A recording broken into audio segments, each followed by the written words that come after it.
All right. Let's start first. What did you get a chance to go into YouTube at all and look at some of those Yes, videos? I did. I actually, so that YouTuber, Chad, I was able to watch his most previous video. I took some notes, so I do have a few questions. Great. Tell me, shoot. All right, Give me your question. so some of the notes that I got, I have it right here. So they were talking about insurance adjuster. Exactly what does the insurance adjuster do, and at what stage do we actually have to work with them? Great question. And I'm gonna cover that in detail in the training Mm-hmm. about the different adjusters. So I won't get into it right now because we'll be covering what the adjuster is and how we interact with them. But as of right now, for your role right now, Mm-hmm. um, you won't be interacting with them. However, that could come up on a phone call where you're trying to educate a homeowner and you're letting them know that we will actually meet out with the adjuster to make sure that they see everything that we see on the roof. All right. Now, he also said that we don't file insurance claims for clients. Said something about that steering. What exactly was that referring to? Yeah, so we don't we're not the policy holder. How's insurance work down in Jamaica? You guys have insurance? We have insurance, but we're not because of our culture, we're not big on insurance, but I really blame that to we not being exactly educated about it. So, we're all about tradition here, which is one of the things that I said is kind of a problem with Jamaica. We're stuck in tradition. And one of those tradition was to scoff at insurance because we think that everything is a scam or everything a person is just trying to get money out of us. So there's that. So how does it work over there? So insurance is big over here. So we have insurance for everything, for our home, for our cars, health insurance. Some people have insurance for their pets, for their dogs. So Head you can insurance. have insurance on a watch, your Mm-hmm. iPhone. So it's real big over here. Everything is insured. So as as a policy holder, the policy holder in some states, every single state is different, has different laws in the United States. But to be safe, we always have the policy holder, let the policy holder know that they're the ones that have to call in the claim. So us as contractors, we can't call in the claim for them. Mm-hmm. However, they can call in the claim. That's the only part that they have to do. We can be there with them and kind of talk to them about the construction aspect of things, but they have to be the one to initiate the claims. All right. And when he said it's you're steering the customer when you do that. So what's the legal consequence if somebody does that? Or is it that you can't do it at all? Well, a legal consequence could be you could get fined for practicing as a public adjuster because that's what public adjusters do. Mm-hmm. But we'll get deep into that. That's more of a an advanced question. Um, you don't really need to worry about that because you won't be dealing with the until you get to here, you won't have to deal with the adjusters or meeting with them or even with filing claims with the homeowners. You'll just be But at some point, I would still be able to get to learn that, right? yeah, you'll still learn it. You'll absolutely you'll still learn it and you'll learn a little bit of it in this in your training. Mm-hmm. But as soon as you get here, you'll learn like you'll be actually be able to go with me and meet with adjusters and meet with homeowners. Obviously, we can't do that until you get here. Right. Now, whenever I'm consuming any form of content, I sometimes like to take down any little interesting thing that a person says. And there was something that he mentioned in one of the videos that I wrote down. It says, the money is in the inspection in order to get estimates approved. the number one thing you must do is documentation. So I'll be able to learn exactly how you do your documentation, right? How a inspection is done. Yeah, absolutely. All right. And it says you it says you shouldn't discuss, it says you can discuss the price with the adjuster, but just not the damage. What did he mean exactly by that? So I think you got that reversed. You can discuss damage with the adjuster, Mm-hmm. but we don't negotiate pricing. That gets into public adjusting, which is a whole other profession where you gotta get a license with the state, and you have specific rules and regulations that you have to follow as a public adjuster. All right. And he also said we should know building codes. Will I be learning building codes in this training? In this training, I will teach you building codes. You will learn building codes. This will definitely give you more more confidence and more knowledge when you're speaking with customers over the phone.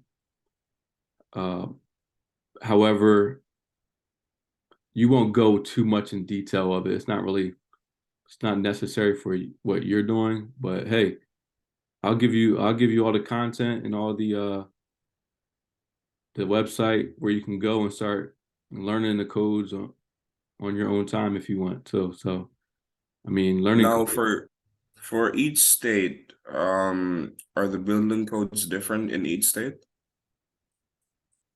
So in each county they could be.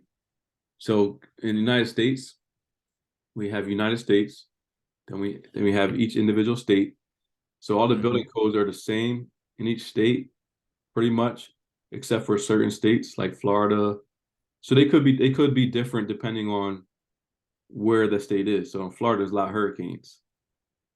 So they have laws and codes that we won't don't have in Pennsylvania because we don't really get hurricanes that much. It's not going to really affect us. We're already all the way inland. Um, the same thing. We have codes in the United States. I mean, in Pennsylvania, like ice and water barrier, which in Florida they don't get ice. Mm-hmm. So yes, they're different. They're different in every state.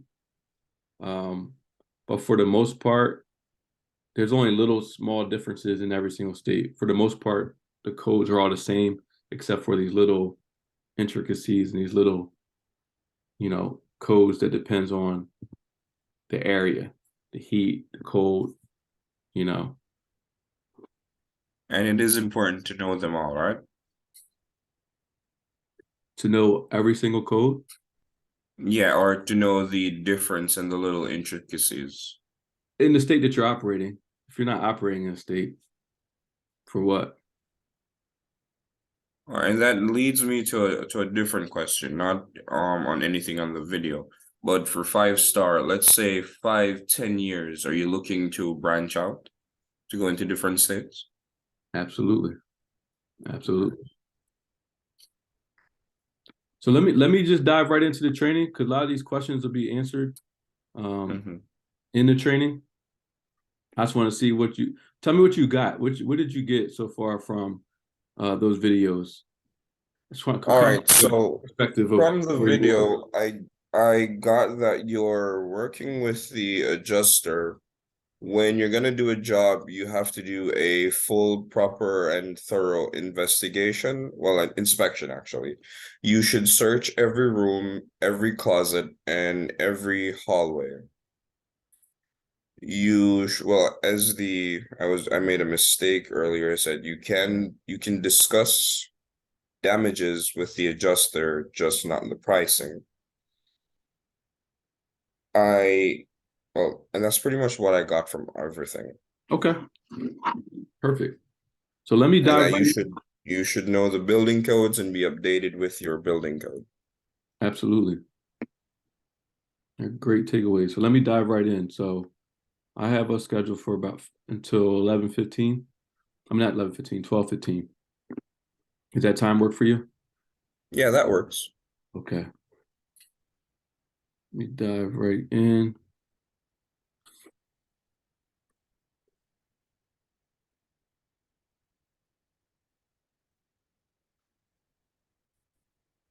Can you see my screen?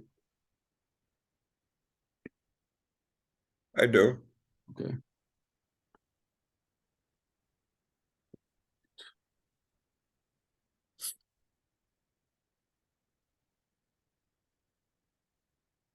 Would you be able to send me a copy of the training? Copy of the training. Yeah, what I'm looking at right now. Or is it company only? Yeah, because this changes a lot.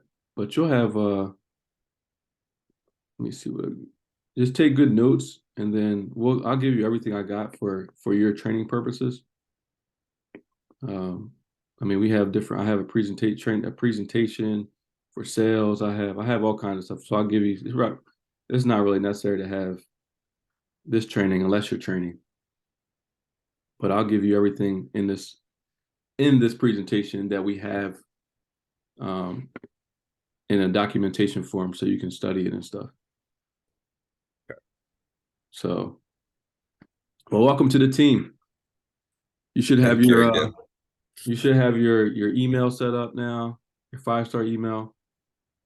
You should have a link to Cardone University. Is that right? Did you get into your are you able to get into your 5-star email? Yes, I was over the weekend. I'm gonna check it again. Okay.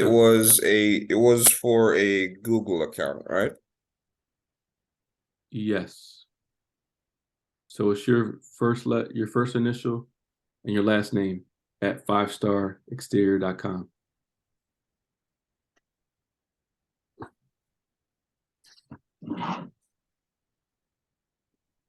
We don't have to check now. I just want to make sure you have it. You I have did. access. Um, and I want to share a little bit about our story and how we got started. I think it's important, especially in sales, to know exactly how we got here. So first, I wanted to share our mission.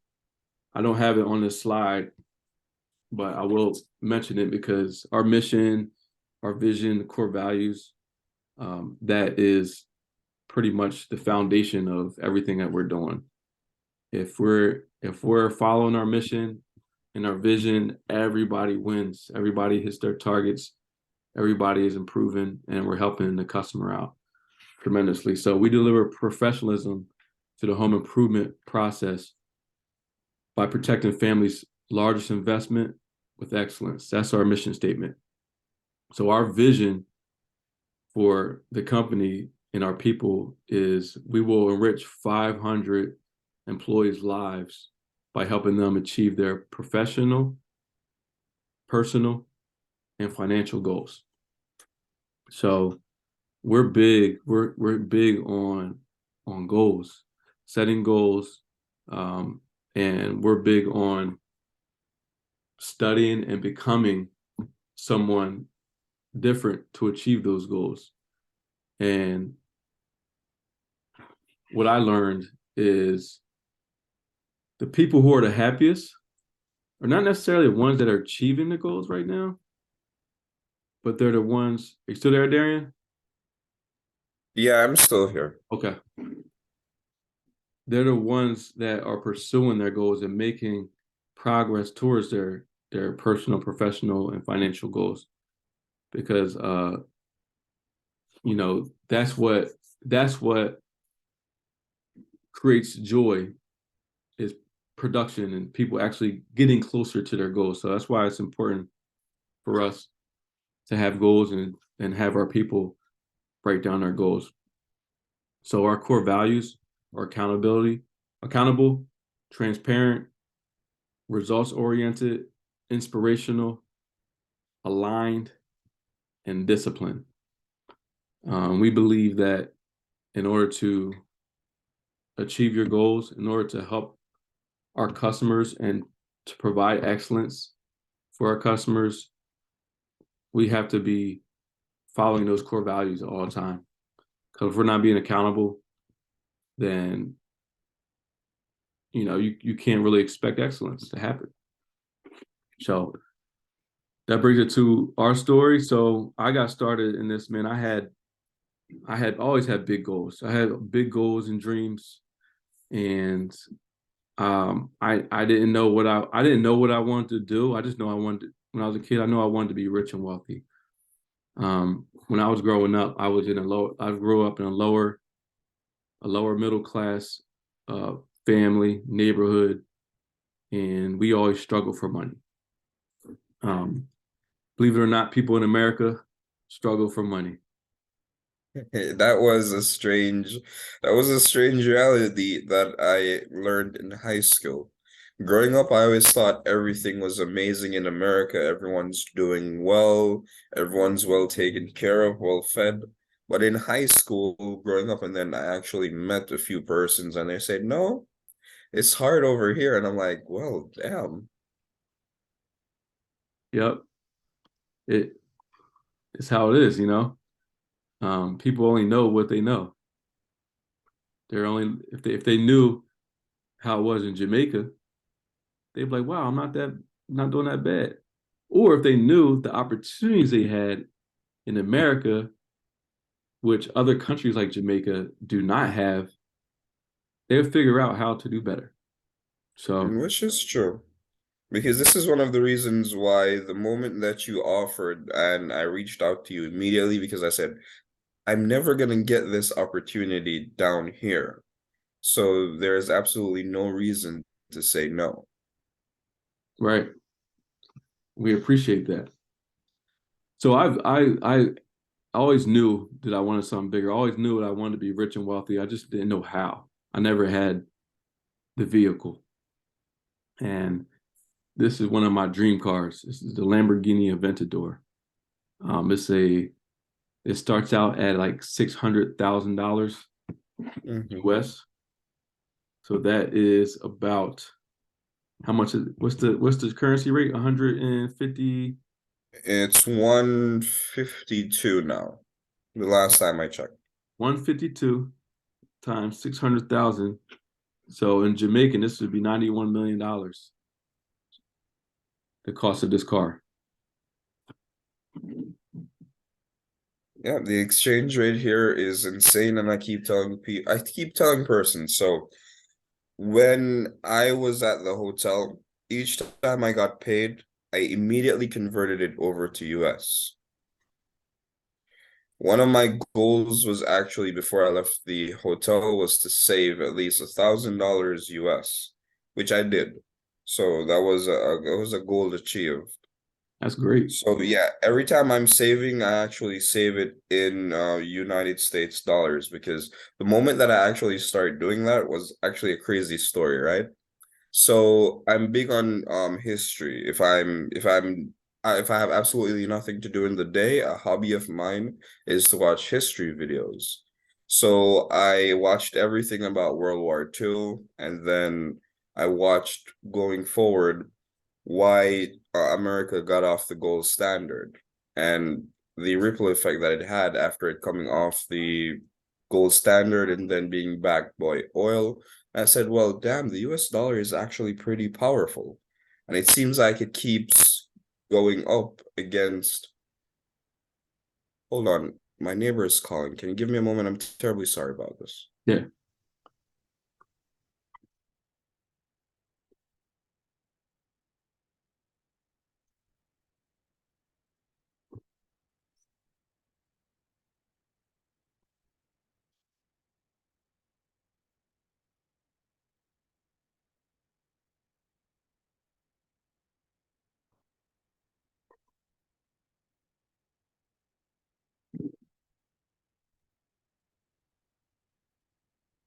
Sorry about that. It's okay. I live in an apartment complex. The person who lives downstairs was saying something. No problem. All right, so yeah, so after watching how America came off the gold standard and then being backed by oil and the entire ripple effect, and then I was looking at the history of how it's really moving against our currency, and I realized that it keeps increasing year over year. So I said, it seems like the smart thing to do to get a leg up on Jamaica is actually to save your money in US dollars. Mm. And then another thing that influenced that, and it sounds a little bit crazy to some persons.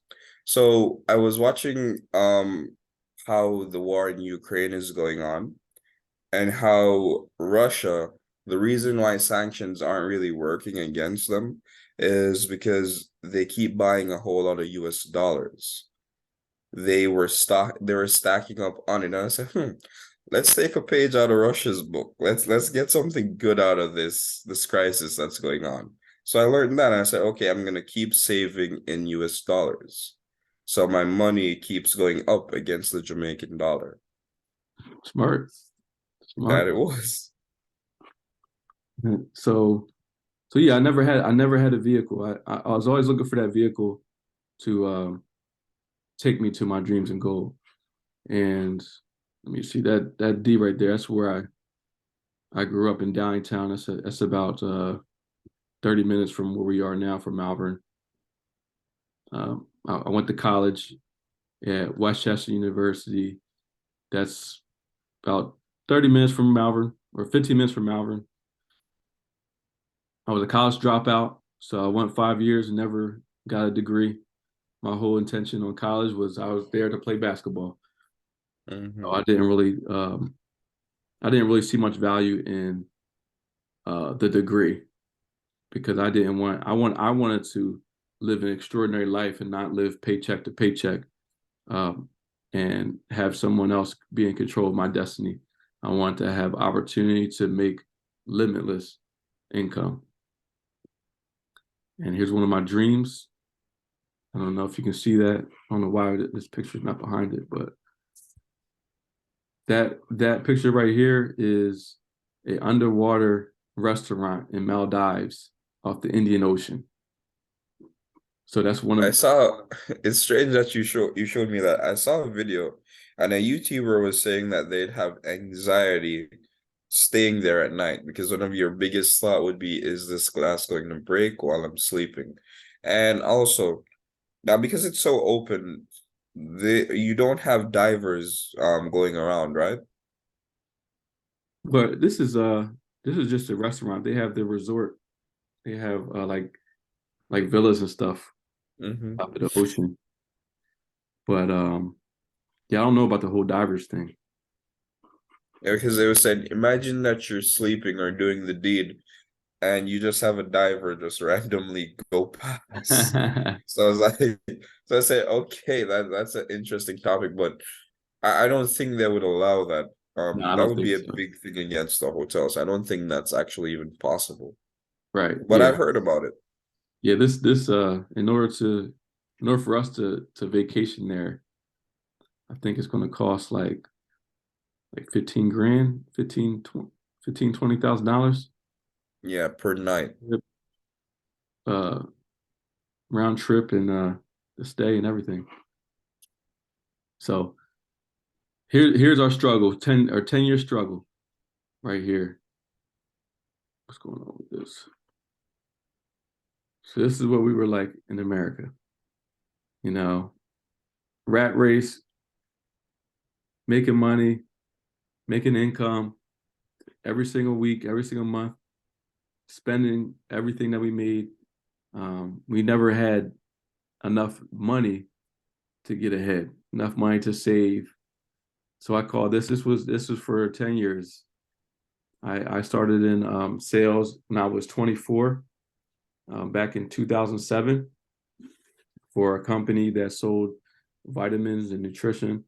And for that reason, I just never made it ahead in that position, in that job. And hold on, it wasn't until I got introduced to the roofing restoration industry that I really started to making more money than that was going out. So the roofing restoration industry is different from just roofing. So roofing, when people are doing roofing, they're going out they're giving an estimate. A customer saying, "Hey, I want a new roof.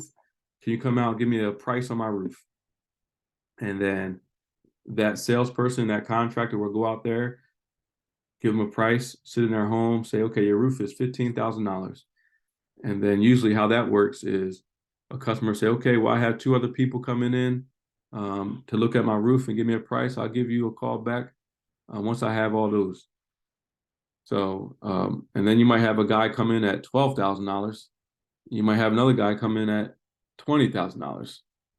So that way of doing business is really dependent on your sales skills, because people are spending a lot of money on their roof, and you got to really sell the value of your company and your product that you're putting on. So that's different than what we do. What we do is we go out, we identify homes that have storm damage. They can either be in a hail damage area that we have on our app that's showing that they were hit by a hailstorm on X date and the hail was X size hail, or we might have rode by their house and seen that they have missing shingles. So, and if we see that, we'll either knock on their door, we'll get their address, maybe send them some type of mail or a letter, and we're educating them and letting them know that, hey, you may qualify for a roof paid for you by your insurance, because it looks like your roof could be totaled. So then we're scheduling an inspection, a scheduled time to go out to meet with them to inspect their roof to see if they qualify or not, whether they have damage or they have enough damage or they don't have any damage. And that's a lot different than say, okay, here's your price. This is what we're going to do your roof for. So that's a lot different than that in that aspect. So the roofing restoration industry totally changed my life. I already had the people skills. I was dealing with people similar to you. So I was good on that. I had some sales skills, but obviously my sales skills weren't that good because I wasn't selling enough vitamins to take care of my family. So Now you mentioned something about an app. So you have an app that tracks hailstorms or any kind of storm. Is that what you meant? yep, we have an app that What's traces. the name of that app? It's called Hail Recon. So it's a website. We'll give you access to that too, so you can hop on that. Okay.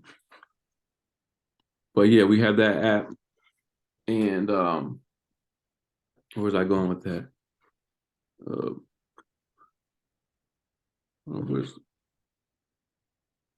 Okay, so here's the timeline.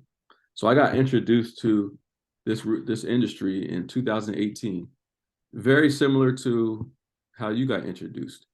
I met someone that owned a roofing company, and he was looking to expand his company, and he reached out to me and asked me if I wanted to make extra money. At that time, I was just trying to kind of figure out what I was going to do. I was doing a thing called TaskRabbit, where I was being hired to go clean people's houses, move furniture, help move people out of the house, do handyman stuff. So I was just doing odd jobs just to make some money, and I didn't have like a way that I was going to get to my goals. I didn't have that vehicle.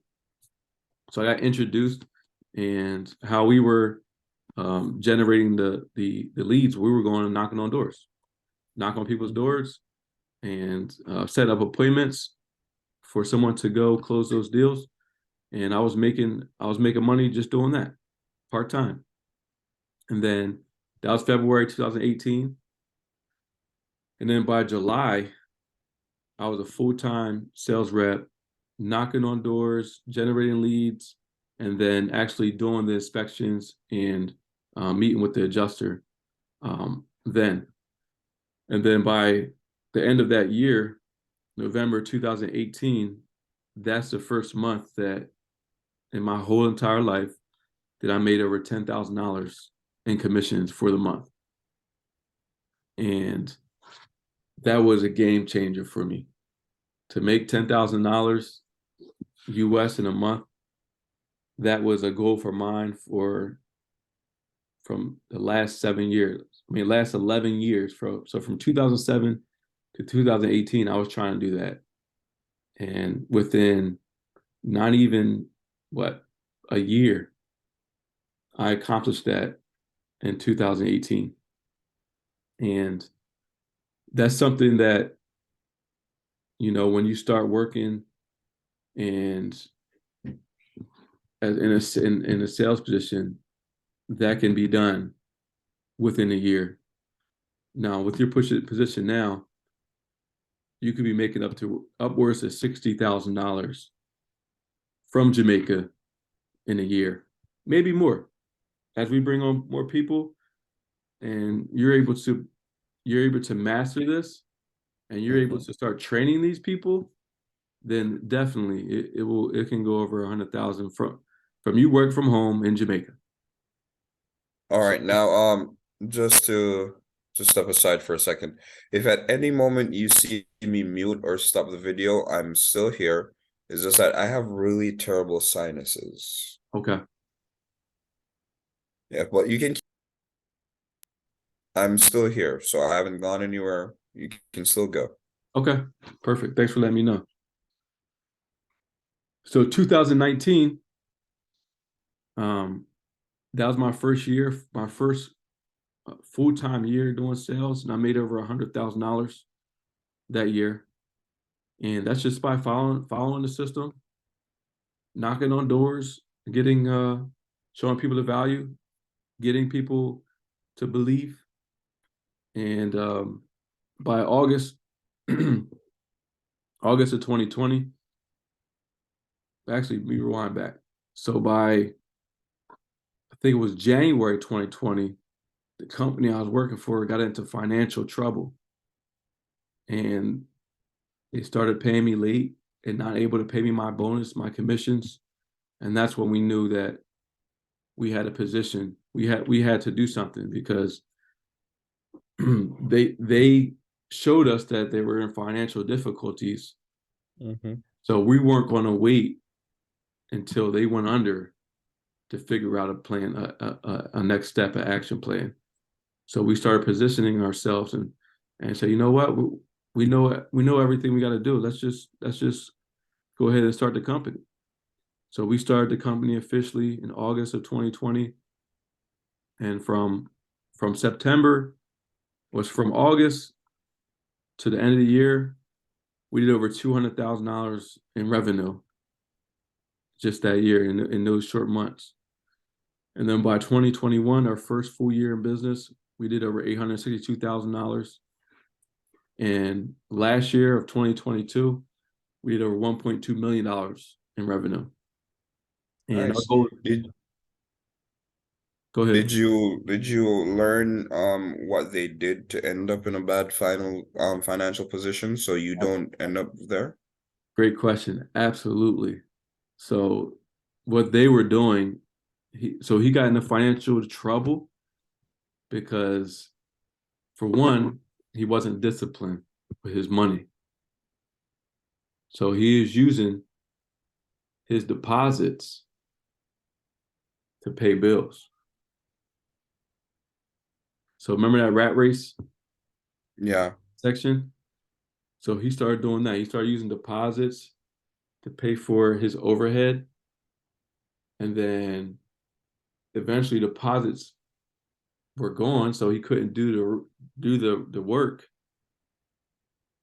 And then that led to no jobs being built. In order to build a job, he had to take someone else's deposit and use that money to build someone else's job. So it was a whole mess. So yes, we did learn exactly what not to do. And we don't touch our customers' deposits until we actually do the work.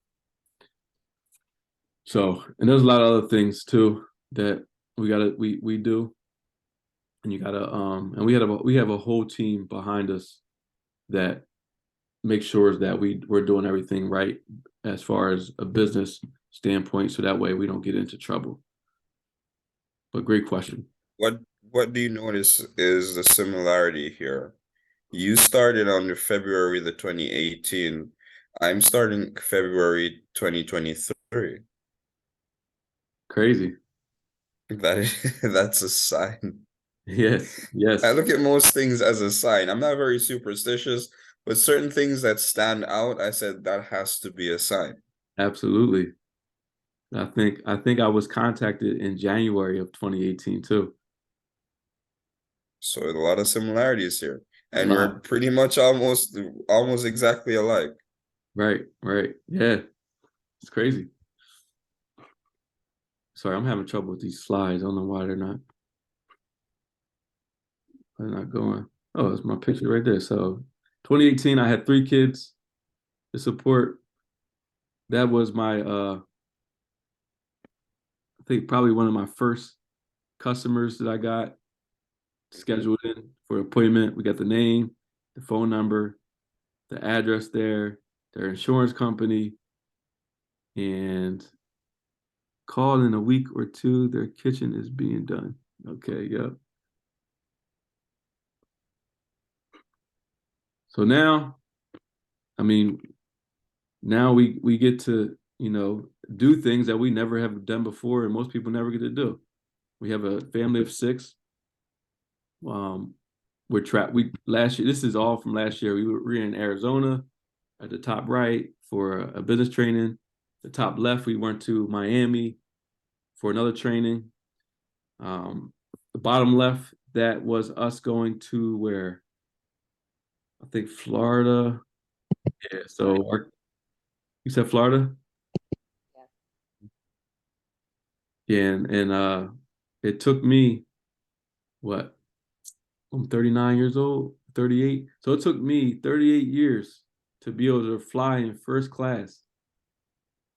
And here are all my children.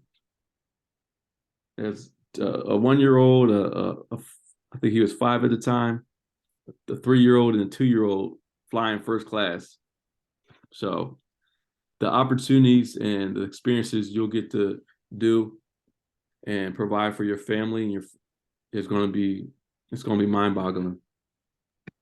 And we have a family of 8, not 6. Yeah, children. I'm talking about children. Hi, Yeah. Sarah. Hi.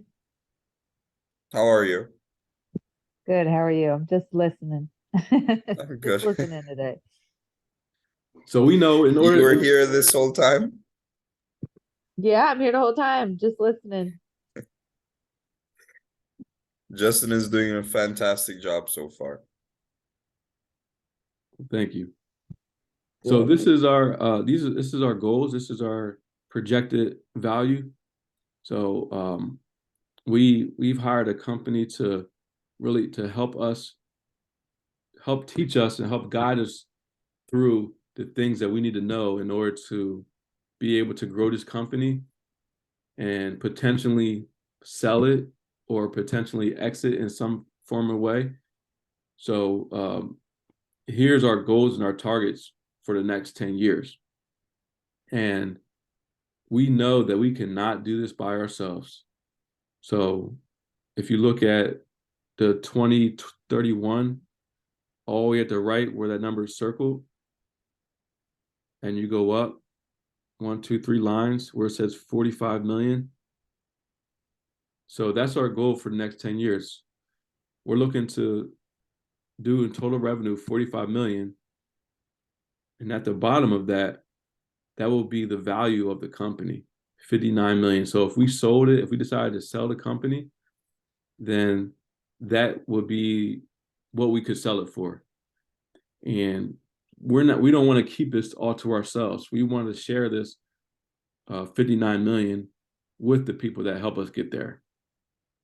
And we know that in order to get there, we all got to become different. We all got to become better, and we got to become more. So that way we can develop into this people that are able to build a $59-60 million company and sell it to the marketplace. So that's why we have our core values. That's why we have our mission. That's why you're here, and that's why we are looking for amazing people on our team. So that way we can all grow together, build this company, and eventually one day exit with a lot of money. I like how you have a full-on plan. So what that means for you is a lot. Even if you're in Jamaica. Worst case scenario, let's say you can't get a work visa and you can't get a citizenship, but you have millions of dollars in your bank account. Well, Oh, I'm sure we're gonna figure out a way to get me over there. I'm absolutely. optimistic on that one. We're gonna figure out a way. Absolutely. Absolutely. And when you have money, a lot of opportunities, a lot of things come a lot easier.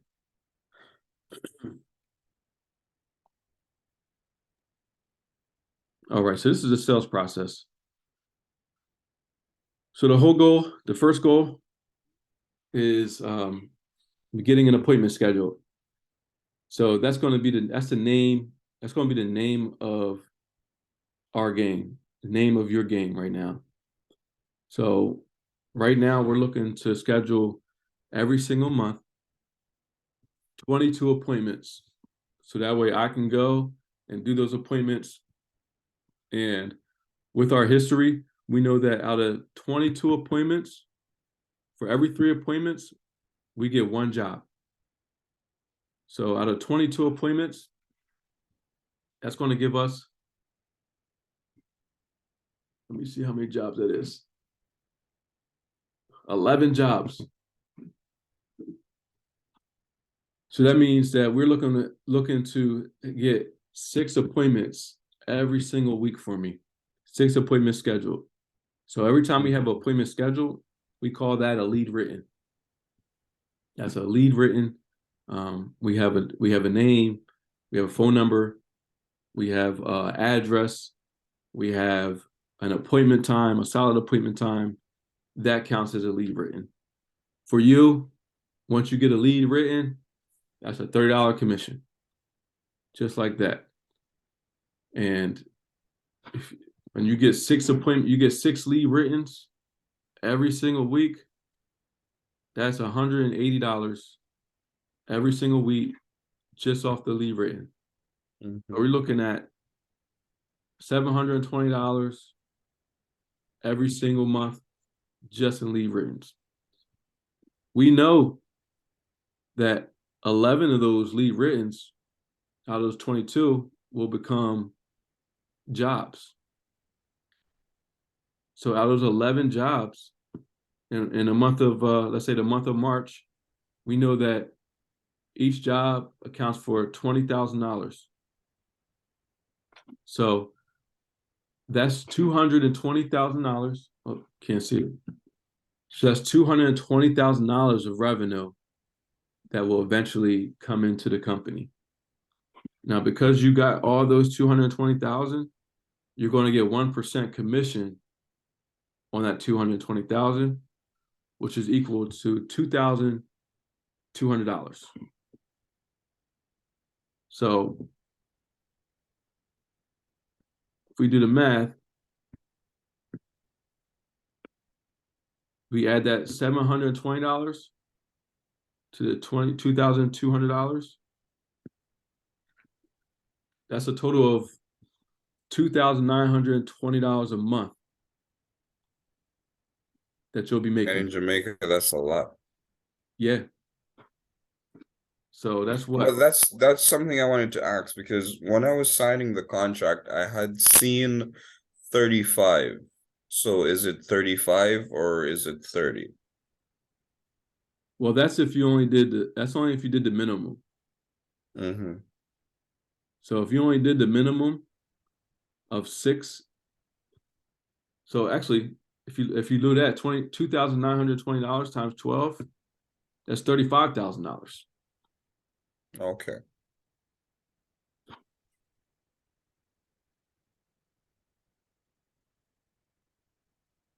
And Sarah says it's $30. That was my mistake. Yeah, I saw it in the chat. Okay. So that would be just by doing the minimum, that would be $35,000 a year. And you said Jamaica currency is $140, $5, right? To No, $1. in the conversion rate right now, it's 152. 152. So that's 5.3 million in Jamaican. Which no Jamaican job is gonna pay you that. And that's the minimum. I think the only job here that would pay that is if you have some type of degree and if you're either a lawyer or if you're in banking. So what would that do for you? What would $3,000 a month US do for you? That would actually take care of me and my family. When you say take care of you and your family, what's that look like? Okay, that looks like finishing my mom's house because we had a conversation. She's getting older and her there's something she keeps saying every day. I need to live in a better house and I need to finish the house because she's been working on it ever since I was 10. So it's been over 17 years now. She's been trying to finish the house and to no success. So I would definitely finish the house because what we were all planning as a family, it's a really large piece of land. So she said that, well, she actually threatened me and my siblings. She said we're not allowed to go anywhere else. We're not allowed to go move anywhere else. She said this is the land that she worked so hard to get us, and we have to build on this land. So I'm trying to build there. My brothers are trying to do the same along with my sister. But things are a little bit tough down here, I'm not gonna lie. So being able to step up and actually do it for them, that's one of the goals. So $5,000 look like finishing my mom's house, putting my own property on there because as I said, it's a large piece of land, so you can fit about 3 nice sized houses in just that land alone. And I own a piece. So actually starting my home, that would be nice. My dream car is, well, a BMW. So I haven't let go of that one because someone says, hey, you're working now. Why not get a car? And I said, I'm not going to get a car until I can afford a BMW. And the golden rule is you never buy something unless you can afford at least 3 of them without going broke. So that's what 5,000 a month looks like for me. 3,000 a month, right? Or 3,000. Yeah, so that's what it looks like for me. And also, I would love to start investing again. So that could actually allow me to do that. that's awesome. So Lee Riddens, that's the name of the game. If we get 12, if we double that Lee Ritton every week, I mean it's only what? That's only an extra one a day. So you can get Lee Rittens, you can get 6 in a day. You can get 10. It's really a question of how much money you want to make and how hard you want to go and how fast you want this house to be built on that land and how fast you want to help your mom out, help your family out. I'm sure by doing that, man, you'll be the hero. And me and my brothers, we always have this little debate going on, and his line was like how it exactly started was we were all in the living room one day. That was before I moved out. And he has this a little bit of a show-off personality, and he did something for a mom that day, and he kept boasting about, oh, I'm my mom's strongest warrior. So me and my other brother, we looked up and we were like, nah, take that out of your mind. And then I stepped up and I said, nah, I'm actually the strongest warrior here. So it's just that little competition between the three of us of who does more for mom. Right. Let's go, man. Let's So just with this, dominate I it. can show them that, hey, I'm the strongest warrior. Right. Let's dominate. So the next step after the lead written will be the inspection. So that's the aspect that I would do. I would go out and do the inspection. And then after the inspection, I will do the demo, which you'll learn the demo. I'll go over that as well, where the demonstration is pretty much a presentation showing them and educating them about the next steps. And then the fourth step will be to file a claim. I like to get everything done in one day. So I inspect it. If it has damage, we're doing a demo. And then after the demo, we're filing a claim together. And then we get a contingency signed. A contingency is a promise, pretty much, or a contract, almost like a contract that they will sign. Let me see if I can pull this up for you. That they will sign. Let's see if I can, give me a second here. And that brings me into actually a question that so on the video that you recommended, he stated that you never do a job or you never go forward with anything until you have a signed agreement with you and the property owner. That's right. That's right. Have you ever had any pushbacks with that where you're trying to get a signed contract before you do anything? What was that like? Yeah, of course. It always happens at sometimes, but let me see here. Yeah, it happens sometimes, but it's very rare. If we did our job well and educated them, they really have nothing to lose. And let me end the show real quick.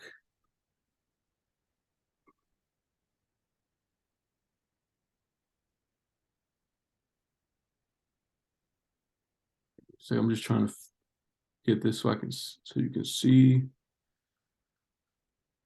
All right, here we go. Where do we go?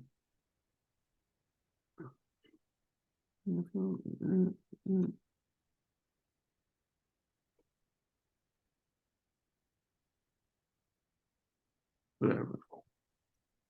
But you see that? No, you can't see that. Well, all right, I'm not gonna worry about it. Remove your background. Yeah, I'm trying to. I can't get out of here. I'm trying to get out of here. Go to your picture, your face. Like the picture of you. Yeah, okay, I got it. Yeah.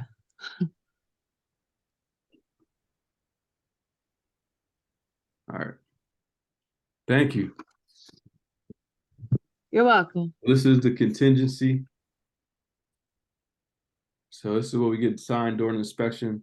They sign right there at the bottom. And then that allows me, that's pretty much them hiring us to meet with the adjuster. And when we get the roof approved, that means that they're going to allow us to do the work. So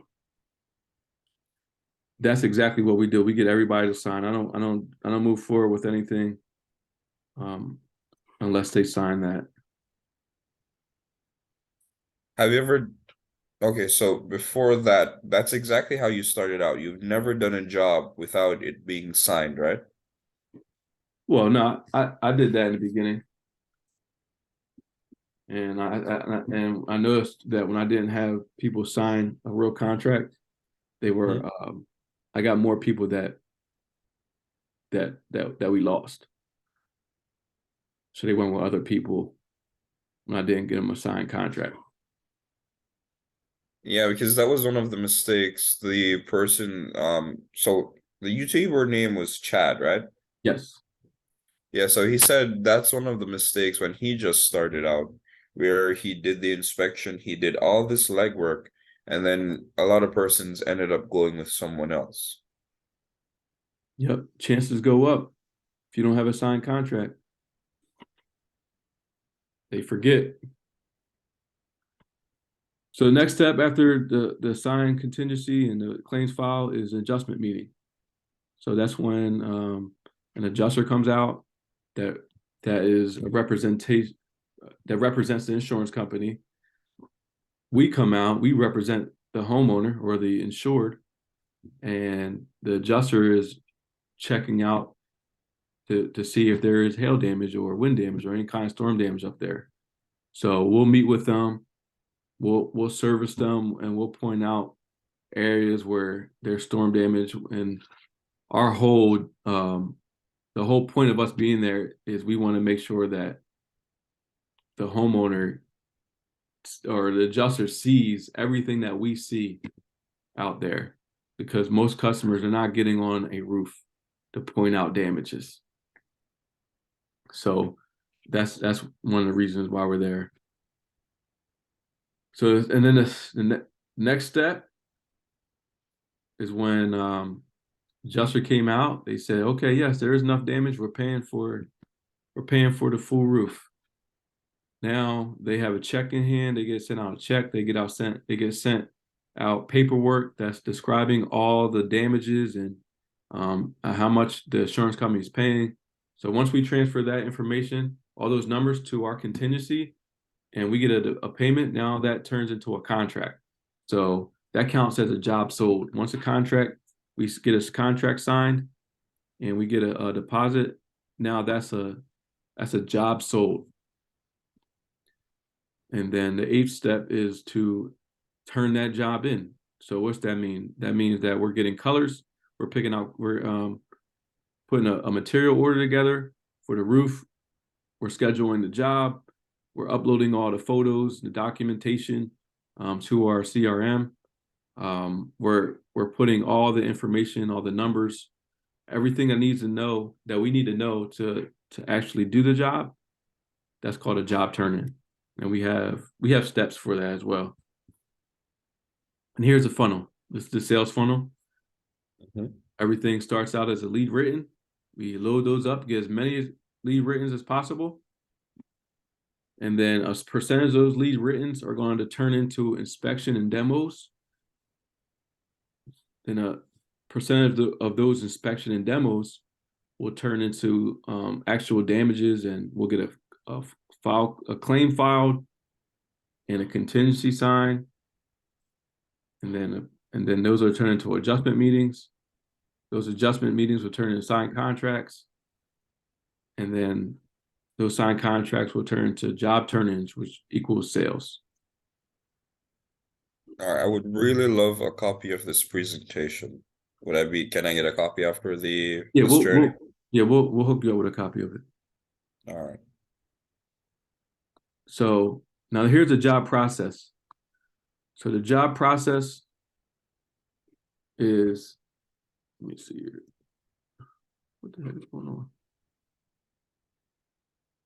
Okay, I don't have any. Here we go. All right, so the first step, once the job comes in, now we have to supplement it. So a supplement is anytime an insurance company writes for a loss and they are paying for X amount of dollars, let's say $10,000. Okay. And we go ahead and say, okay, well, this estimate is missing X, Y, Z. So we need X, Y, Z to be paid for. So now that $10,000 goes up to $15,000. So that difference is called a supplement. So I would say like 95%, maybe 99% of all jobs that come in, they're underpaid. So we supplement every single job that comes in to make sure that the customer is getting the real value that they owe for the roof, and making sure that their roof is built up to code standards. That makes sense? It does. Okay. Now, so I have a question. How exactly or what exactly is the relationship with you and ABC? What part do they play? Great question. So the next piece of this slide is where ABC comes in. So B stands for the build. So when we build a roof, we need to order materials. We order our materials from ABC. So that's our supplier of our materials. So our shingles, our underlayment, everything that makes up a roof, that's what ABC sells to us. And then we go ahead and get that delivered to the job site. And then our installers, they go ahead and put that roof on and install that roof. So once we have a supplement, once that's in and it's complete, then we go ahead and get the job on the schedule and we build it. We like to do that so that way it makes everything else go smoother. So the next step would be for us to invoice the customer. So we'll send an invoice to the insurance company. They usually ask for photos and a final invoice that matches their numbers. Once they have that, then they will release the rest of the money, which we call the depreciation. And then once the invoice is sent over and the customer receives the check, then it's time to collect. So we go do the final walk around, do an inspection, and pick up the final check. Any questions around that? No, following so far. Keep going. So some people might ask, like, how long is this going to take? It seems like a long process. Well, it could take, on average, it takes about from the time we pick up the check to the time that we build it and then collect it. It takes on average around 6 weeks. Has it ever been, in your experience, has it ever been longer or shorter? Absolutely. It's been longer. So sometimes we get adjusters. Or sometimes it will take longer if they don't pay for it right away. So let's say they come out, they say, okay, yes, we agree that there's damage. There is 10 shingles missing on the back, and there's 10 shingles that are damaged on the front. We're going to pay for those 20 shingles to be repaired. So then that will extend the process. So we will go out, once we get that paperwork, we'll go out there and we'll try to repair those shingles. Now, the problem with roofing and problem with old roofs is sometimes they can't be repaired without damaging shingles that are next to it. So when that happens, we document, like Chad was saying, we document everything, we take photos of everything, and we show proof. And then we send that to the insurance companies, showing them we tried to repair it, we tried to do exactly what you said told us to do, and it didn't work. So here's the documentation, and we need this whole roof paid for according to code. So that could add a little time to that process, depending on how fast the salesperson can go out and do that repair attempt. And depending on how fast the adjuster reviews it. And there's other circumstances where they might not pay enough, and we might have to bring a third party in to get the value up to where it needs to be. And that can take anywhere from like a month to a handful of months. But we like to be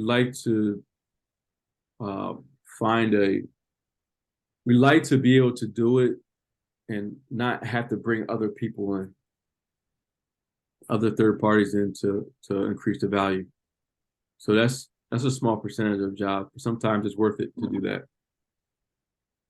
So it all depends, the time frame all depends on the insurance company.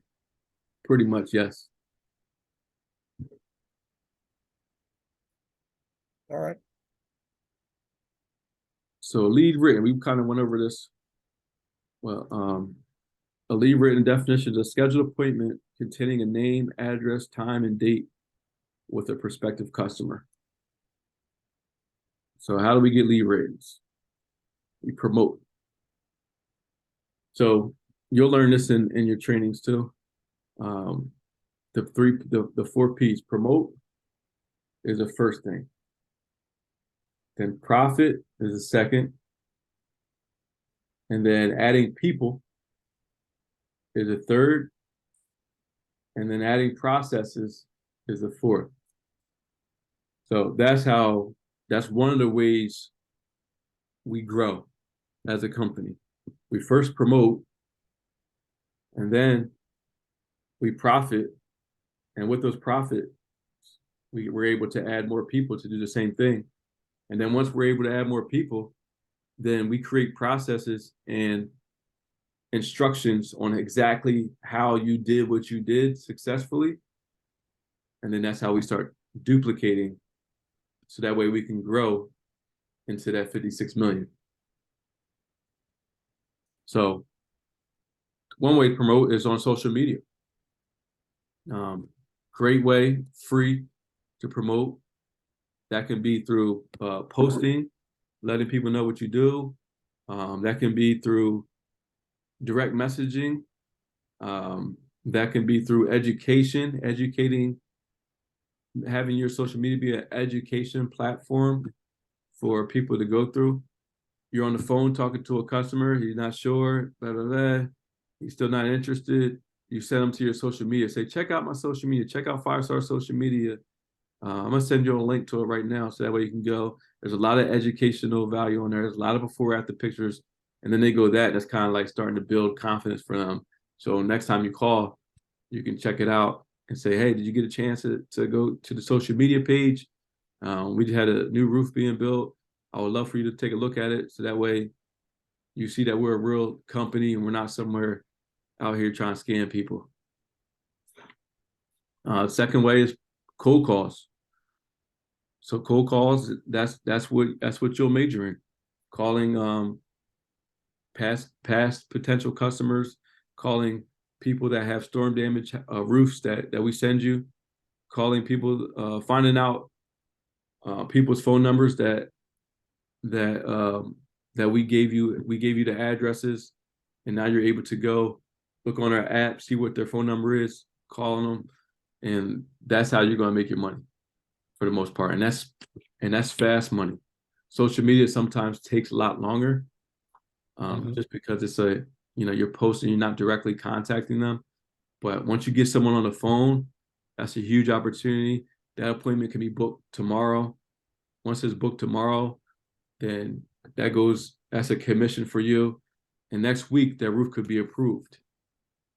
So I had one that I went on, let's see here, 2 weeks ago.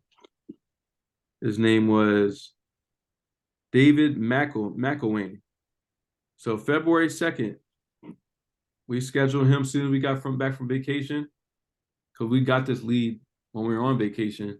We scheduled him for Thursday, February 2nd. And the next Thursday, February 9th, that's when the adjuster meeting was scheduled. And let me see here. No, I'm sorry, the adjuster meeting was scheduled. Let's see. Yeah, the 9th. It was scheduled on the 9th. No. I'm sorry, January is when I got him. We got him scheduled in January 27th, Friday, January 27th. And the adjuster meeting was scheduled on February 2nd. And by February 9th, his roof was approved. I went out, got the contract signed. Now he's a job. So that's how All right, fast. now run me through the process again and how exactly you got that lead. So he was a referral. So one of our sales guys that used to work for us, he got one of his neighbors, he got David's neighbor, and we got the roof approved, we did the roof, and the neighbor, his name's David, he heard about it, and he said, hey, I want the same thing. I want someone to come get my roof paid for through insurance. So he called us, and we scheduled him in, and that's how that happened. All right, now the appointment setting job that I did in the past, how they got leads was by running social media ads, and then what happened was the persons that interacted with the ad, they would leave their information, name, phone number, and then we would call them, sell the service that we were offering, and then they would book the appointment. So are you guys planning to run social media ads? Yeah, that's in the plans. We definitely we have a budget set aside for social media, SEO, at all kinds of advertising and branding. We're not there yet, so we won't be doing that right away, but we will be doing that and ramping that up so that way we can start getting inbound leads calling in and messaging us and giving us their information.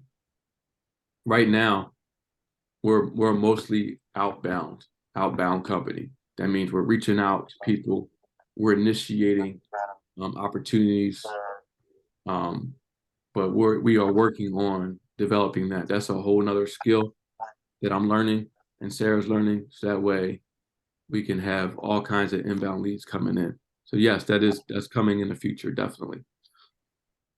You're gonna be showing me exactly how I'll be finding the leads, right? So a part of my job is finding the lead myself, or is it that you're gonna find the leads and send them over to me? Both. So we have leads right now. We have a bunch of leads right now that became leads and never got scheduled. I mean, got scheduled but canceled or just fell through the cracks. So we have a bunch of those already. We have other leads where appointment got scheduled, contingency signed, claim filed, and that was it. So what happened? They just stopped reaching out? So that's what we'll find out what exactly happened. We had salespeople in the past that had a bunch of those, and they stopped at the last step. We don't know. It could have been the insurance company denied them. The insurance company only paid a partial payment, and that's our job. That's your job we call those people and find out what happened, and get them scheduled in again for me to go meet with them, for me to go inspect, for me to get the process started again, so that way they get their full roof paid for. So we have those. We have the ones that we didn't contact yet, didn't do an appointment for, and we also have ones that have damage. We have addresses, but we don't have names and numbers yet. All right, so there was something that I encountered online with a lot of persons. As I said, there are a few things that I keep up to date with, a lot of obscure topics. So just to put this in, well, just to let you know about it. So most persons now in a lot of companies, they're leaning more towards artificial intelligence to, well, mostly for advertising and getting leads. So I thought that was interesting and something that you can kind of look into. Absolutely. I know a company, for the company I used to work for, they hired, when a storm hit, there was a company that would send out thousands of voicemails to people in a specific area. And a percentage of those people that got the voicemails will call back and get scheduled in for appointment. So that's Yeah, and so you can use artificial intelligence to have that automated, where you just set up the specifics and who you wanted to reach out. As I said, just look into it when you have the time.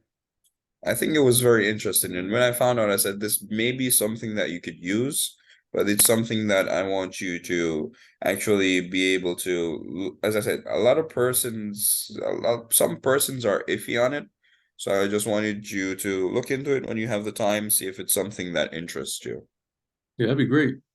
If you find stuff where you know a specific company that's doing things like that, yeah, send it to us and we'll look into it. Definitely.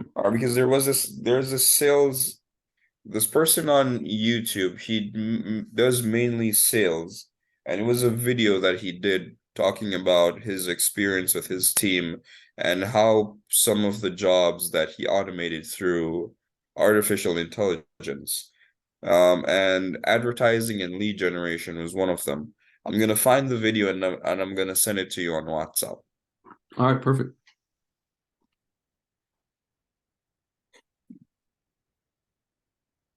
Yeah, my phone is in the other room. We usually, when I'm doing training or anything, I kind of just try to keep as far away from it as possible. That's a great So idea. once this is over, I'll send it to you. Great idea. So next one's warm calls. So warm calls. So anytime we have some kind of relationship or some kind of connection with someone from either another customer or they did business with us before, that's considered warm. So most of the lead, all the leads that we'll be giving you are pretty much warm leads because we had some type of interaction and relationship. They kind of know about us already, and they're easier to. It's easier to land those deals because there's already some kind of relationship there. So, and also people you might have relationship with, or people you connect with on maybe Facebook groups. So there's groups that you can get into. There's neighborhood groups. There's specific groups in certain areas, like let's say Malvern or um, other towns in Pennsylvania, where people go to for information, education around different projects for their home. So there's all kinds of ways, and they become warm because once you're interacting with people like that, and they know you, then that's technically that's a warm lead. Circle of influence, people you know. I'm not sure if you know anyone in Pennsylvania, but you can. You're the first and only person I know from that state. Right. But that's fine because you can start getting to know people through social media. There's all kinds of ways, they have there's actually a app called Clubhouse. I don't know if you heard of Clubhouse. I've heard of it before. You're gonna have to refresh me on that. So it's literally like chat rooms over the phone on different topics. And it's a good way to connect with people. Once you go in there and I don't know, they might have a topic on Jamaican policy. And then everyone's talking about the current event of Jamaican policy in there, and you're giving your opinion on it, and then you can get followers that way, and you connect with people that way.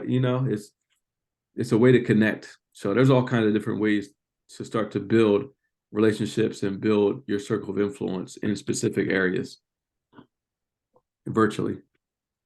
Direct mail. So this is one thing we will be doing that we are currently doing. We're going to send out direct mail to all the letters and addresses that we have that have storm damage. So those people, like you said with the other company, when they do their advertising and people give their information. So now that is a way that we'll be giving you leads when people call in or email in through that we can give them to you to set the appointment. Networking. Only way you can network is virtually right now. Obviously, only way you can door knock is virtual door knocking. So the areas, you don't really need to worry about this. I mean, you can actually work areas virtually, but we'll be providing you the areas that we have that we're working. And we're pretty much when we're going out looking, we like to look for roofs that have missing shingles and that are old. Hailstorms, we'll give you the hail app login so that way you can go on there. And there's actually a lot of different information on there that you can use. There's sometimes phone numbers or sometimes emails on there of people that have storm damage. So, but yeah, we look for missing shingles. We look for roofs that are 15 years or older. they're more likely to have damage, and they're more likely to not be able to be repaired, which turns into us getting a full roof paid for. 3-tab roof, this is a different kind of, I'll educate you more on what roofing, the difference between different roofing systems. A 3-tab roof is a roof that is common to have damage, very common.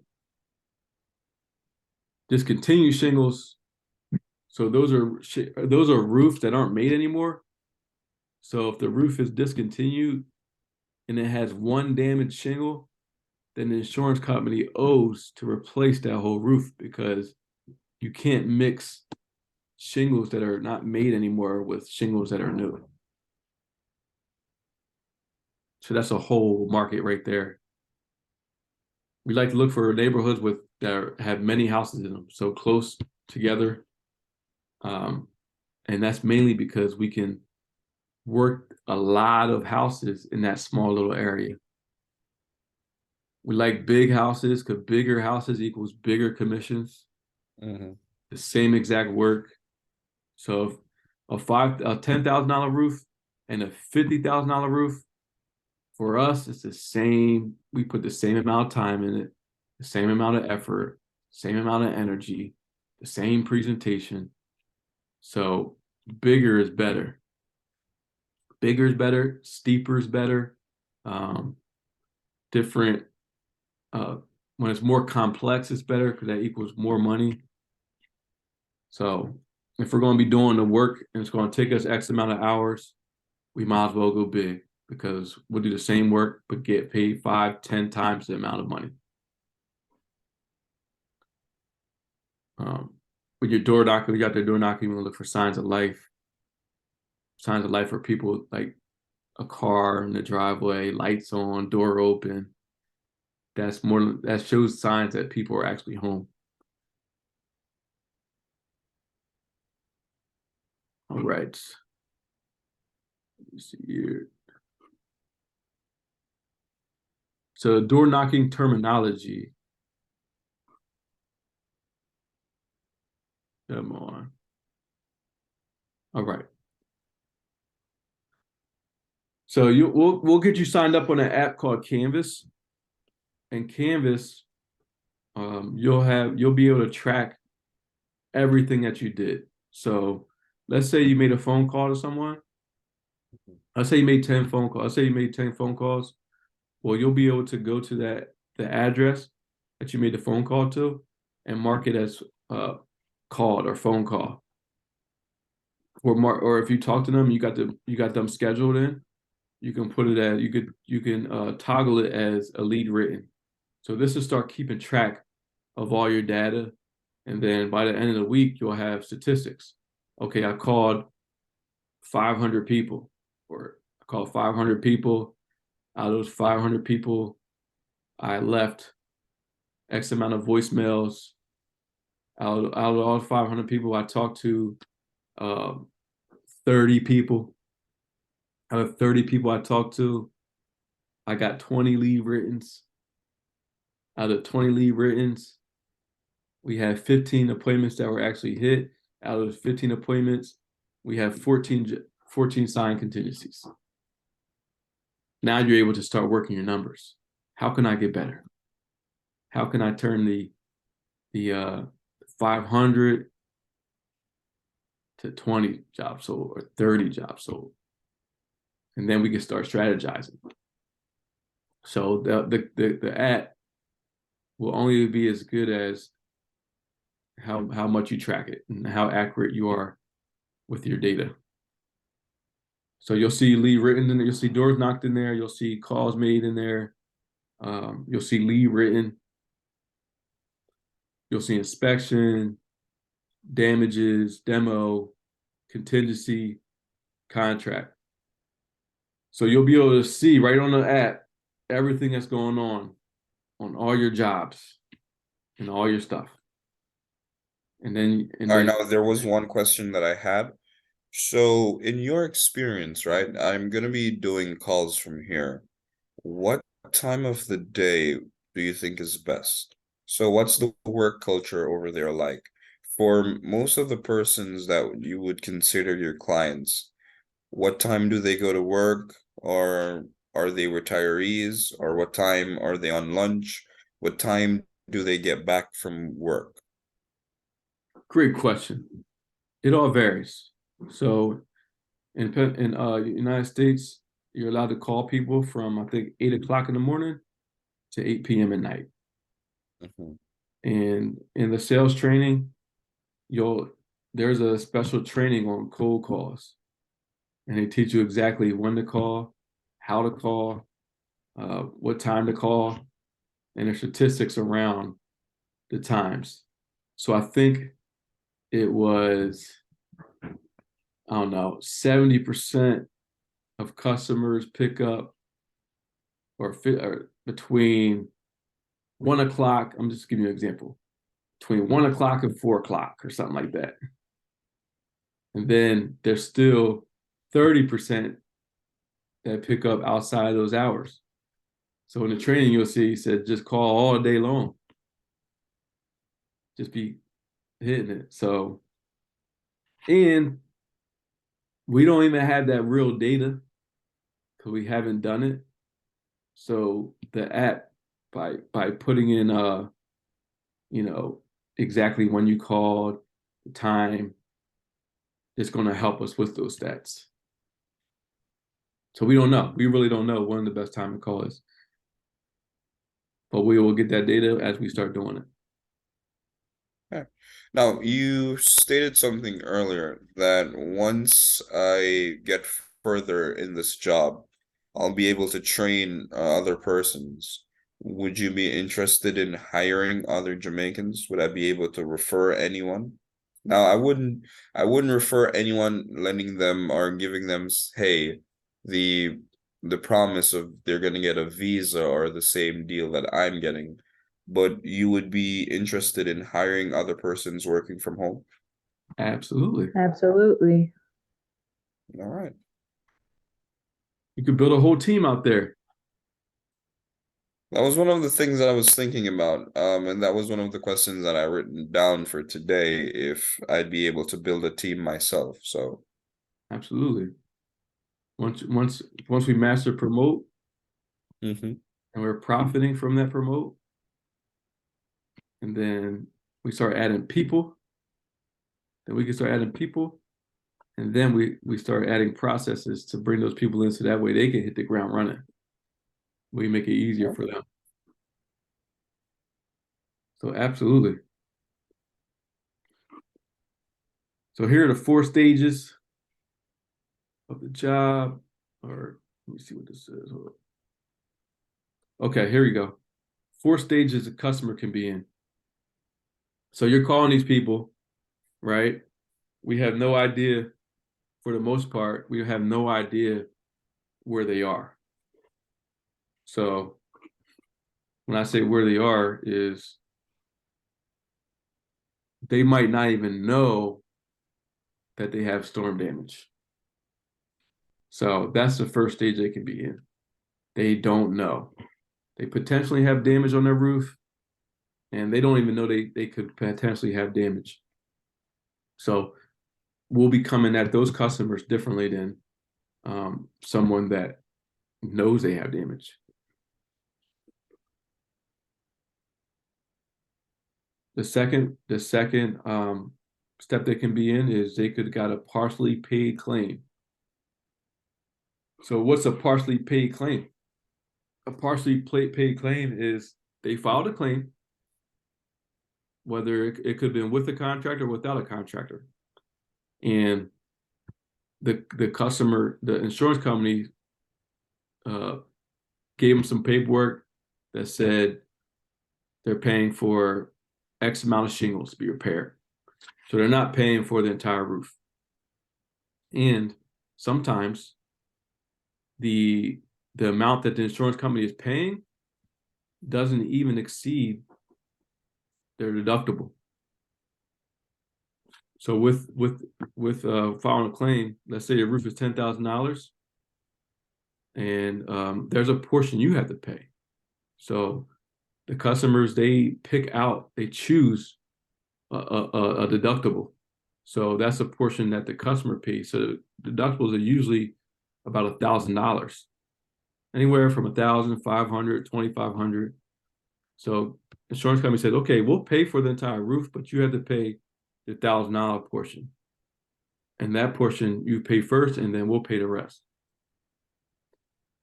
So sometimes the partially paid claim might be $500 value. Their deductible is $1,000 value. So a customer might say they said they're not paying for it. Yeah, I understand. Did they commit to? Did they say that there are damaged shingles up there? Did they write up for a partially paid claim, meaning they're paying for 10 shingles, 20 shingles? Yeah, they said something like that, but they said they're not paying for anything else. So more than likely that means that they got the coverage extended. However, it does not exceed their deductible. So it's not more than $1,000. Does that make sense? It does. The third stage they could be in is they could have a denied claim. So adjuster went out there and said, there's no damage out here. I don't see any storm damage. And there could be some reasons behind this. The inspector could have went too fast. And they didn't have a contract there to point out the damages. He might not even got up on the roof. The person who inspected might not be knowledgeable. Or they might not have any damage. But we like to take a look for ourselves to see. And we got denied claims overturned plenty of times to a full roof replacement. And now, have you ever had an issue where you and an adjuster disagreed on a job? Absolutely. Or you saw obvious damage but they were saying no? Yep, absolutely. How did you resolve that issue? So a lot of times that we have to have someone come re-inspect it. So another adjuster come out and re-inspect it. And then we point out the damages to the other adjuster. So there is a benefit to having good relations with an adjuster. Absolutely. So and that was something Chad did mention in the video, that you should try to always have, good connections with different adjusters. Absolutely. They're out there to do a job, and they're human beings. So the best way to, get what you want is by helping them get what they want, helping their job be easier. That comes down to filing legit claims, having people file legit claims. Like I'm not scared. I'm not scared, or if there's something, if there's no damage, I'm not having someone file a claim.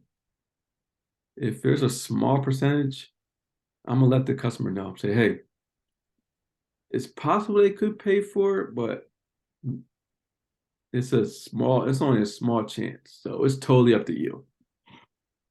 There's probably, I tell people that when they have only like a shingle missing or it's questionable, or they might not have any damage. I'll say, hey, there's no damage up there. We don't have anything.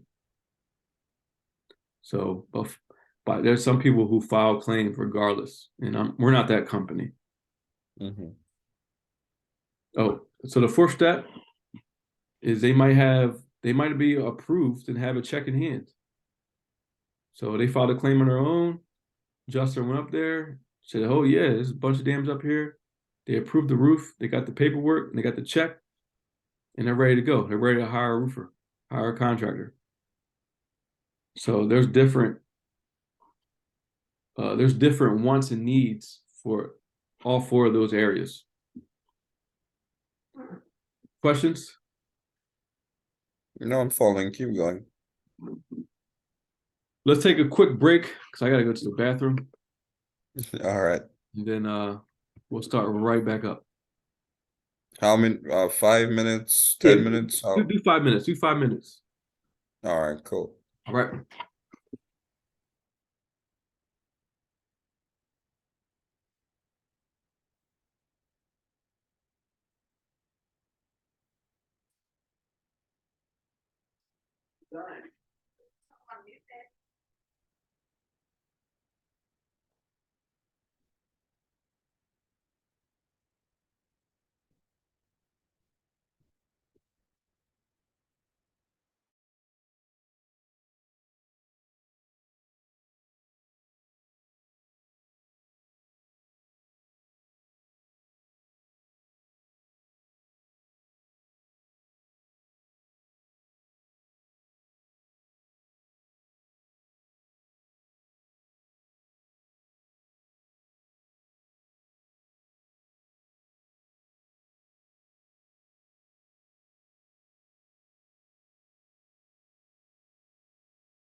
All right.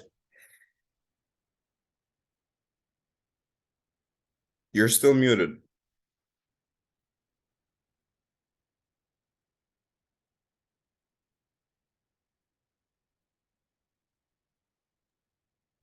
Sorry about that. It's okay. You can give me raspberry with aloe. All right, let me share my screen again.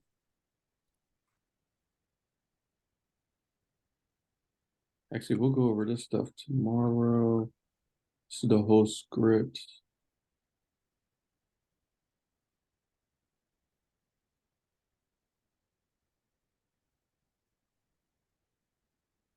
All right. So we'll go over, so the next step is going over the script, going over the whole cold call script. So we'll do that tomorrow. I want to give you this time to answer questions, any questions you might have about the whole process. All right, so for the most part, you answered most of my questions during the whole thing when I was stopping and asking questions. All right, so what I have so far is, all right, so we have an understanding of how we're gonna be generating the leads, which you said is from the Hail app, and you had stated earlier that you're gonna walk me through on how to get the information off there, right? Absolutely. All right, but how does the Hail app work exactly? So once there's a hailstorm, do people just go in and enter their information willingly to say, hey, my host got, how does it work exactly? All right, I'll show you.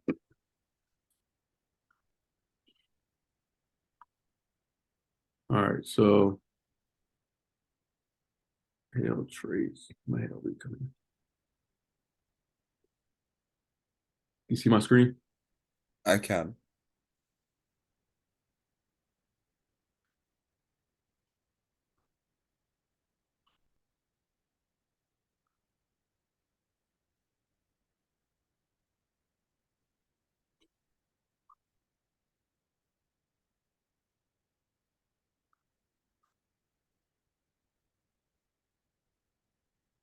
All right, let me figure out what the password is.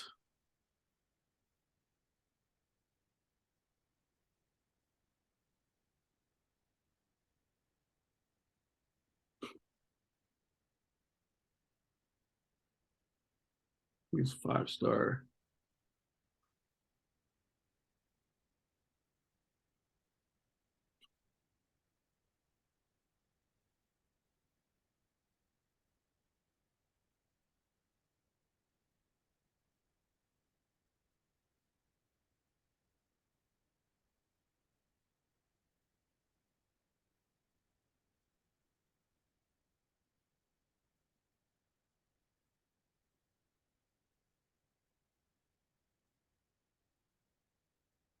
Use forget password.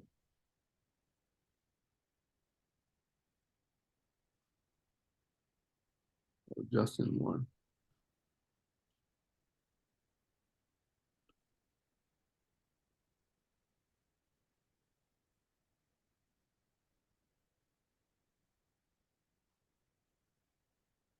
All right.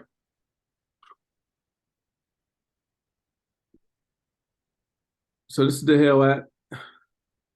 Okay. So if we go ahead and zoom in here to Pennsylvania, so you can go in here, right? And click on Finder. And zoom in. So you can find hail that hit between February 13th, 21 to February 13th, 23. You click on Find Hail. And now right here, it gives you all the dates that hail hit this area on the map. So the last date was June 16th, 2022. Let's see if we have another one. July 2nd, 2022. So it shows you how many houses were affected. So if we click on, let me see.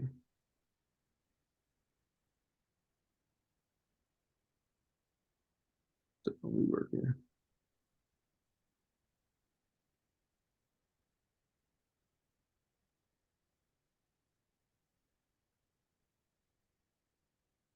All right, so that's the map, that's the area. So let's click on July 21st, 2022. All right, see these yellow lines, these yellow spots? Mm-hmm. Those are areas where hail hit. So this is our area. So we know that that hailstorm on July 21st, 2022 hit this area. 2021. Oh yeah, 2021. So it hit all the way from here, all the way down around here.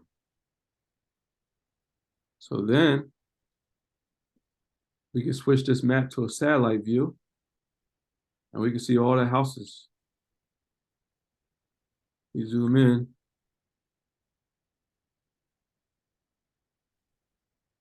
You see all the houses in this area. And if you look at the top of the screen, you see where it says map options. Mm-hmm. And then go all the way to the right where it says 1.25 inches.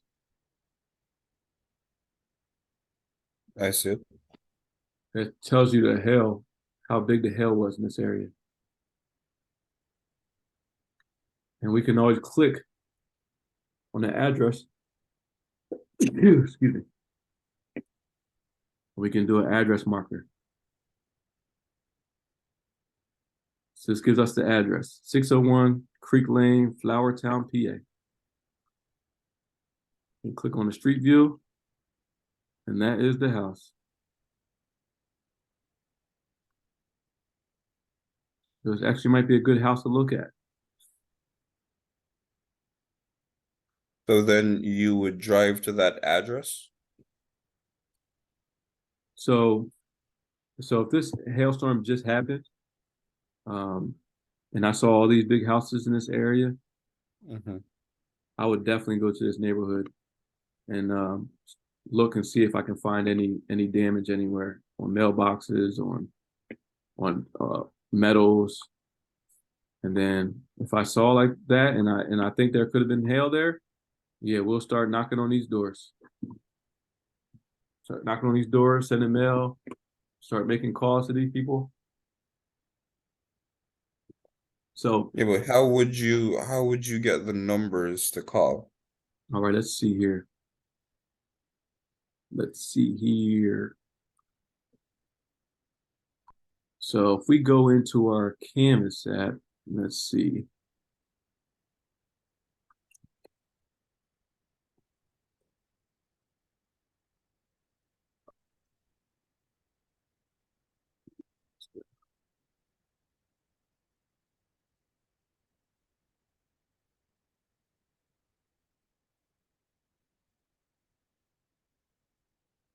I'm not sure if we can do it on the desktop version,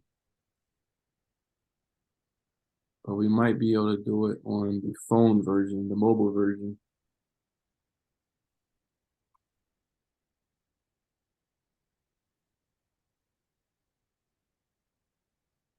That's what our hail trace will say 608. Oh my goodness.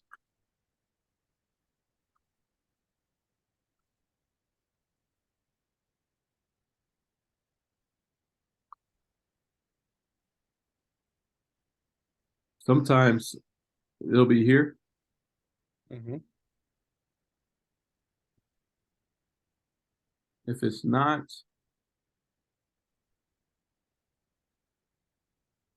actually, 608 Creek Lane, Flowertown, PA.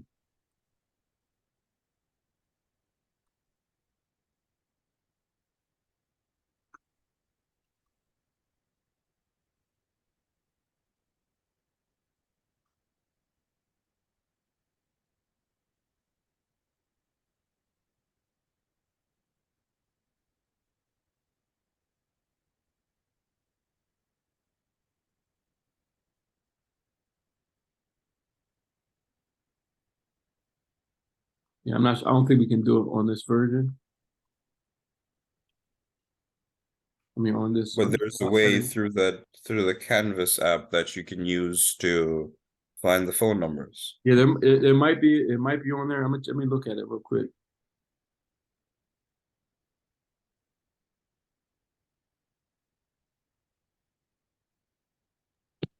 But if it's not, I have other ways that we can find the name and address and all of that and the phone numbers and things like that too. So we can always send letters and do that kind of thing and have them scan a QR code and give their information that way, or if we can't Right. find it, then there's other ways we can contact them. Right.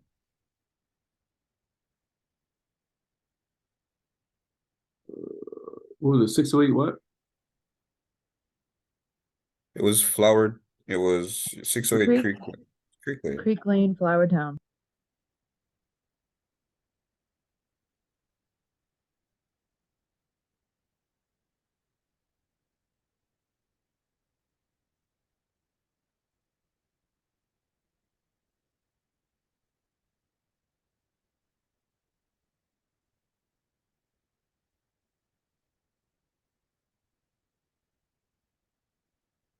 Yeah, sometimes they're on there, sometimes they're not. But yeah, to answer your question, like Sarah said, if they're not on there, then we would have to do our recon and start really targeting that person to get their phone number. There's also a software that we will more likely invest in that pools all that information. It's county records. Mhm. So we'll start diving into that. In the meantime, you can start doing stuff like that and go into neighborhoods of addresses that we already have Mhm. and seeing if they're actually on the Hail Recon app or if they're on the Canvas app, and start gathering all those phone numbers. But right now, we have tons of phone numbers and contacts for you to give to you Mhm. to reach out to them. So once you go through all of those people, then we'll start diving into the ones that we have addresses for that we don't have phone numbers. We'll figure out how to get those.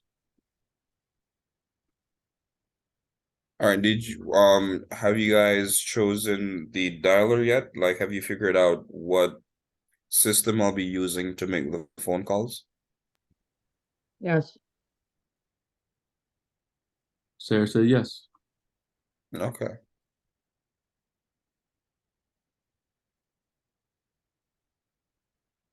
Any other questions?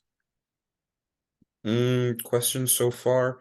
No, because most of the questions that I had, I asked them during the presentation, and you were able to answer well, you were able to answer all of them.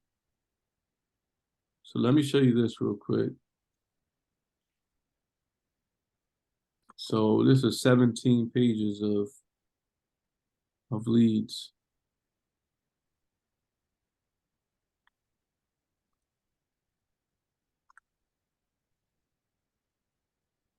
From our old CRM system.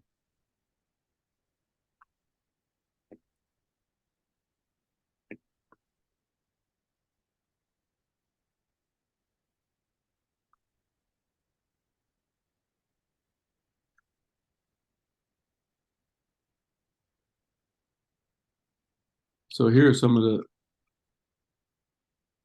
numbers and addresses we have from people that we suspect that has damage, Mm-hmm. and we already talked to them. So this one, missing shingles, power repairs done.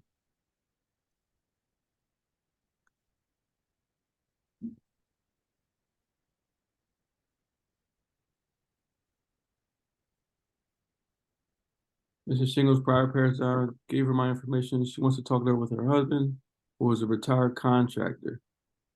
So 98. So that right there, Beth Glau on 130 Brittle Path Lane in Coatesville. So right there, we call that a hot lead right there. Go back to it. They got missing shingles. We already talked to Mhm. them. We just got to do some follow up. So we have a lot of those that could potentially be appointments right away. Yeah, and you can use that information that's there to help you make it more of a warmer lead too. Exactly. It's like, oh, Exactly. we contacted you back in this state. You said you want to talk to your husband, things like that. So it kind of helps you with that as well. Exactly. See, it's all Yeah, that's that. good. And again, there's 17 pages of that.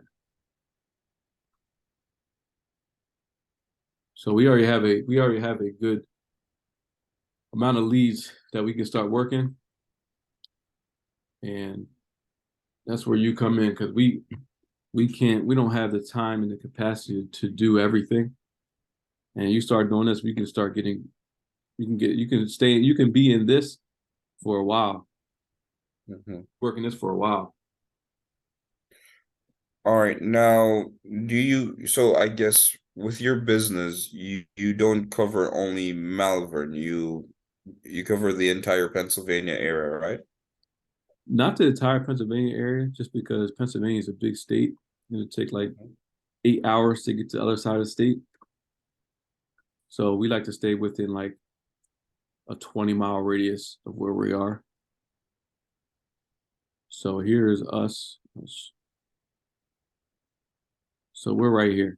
Where's X is. Mhm. We like to stay in in this vicinity right here. If I could do a circle, let me see. And in this little vicinity, there's over 6 million people. Translation, a lot of jobs. Exactly. So we only need right now we only need 6 appointments a week, Mhm. turns into like 120 jobs from my personal production. We You need know, when I get these information, sometimes I'm blown away at how small Jamaica really is. yeah. You guys have what, 2 million people? 2 million roughly, well, if the census is right, 2 to 3 million. So this city of Philadelphia right here,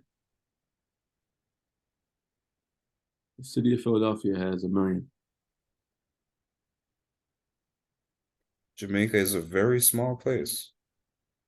This so we live right here. Right where that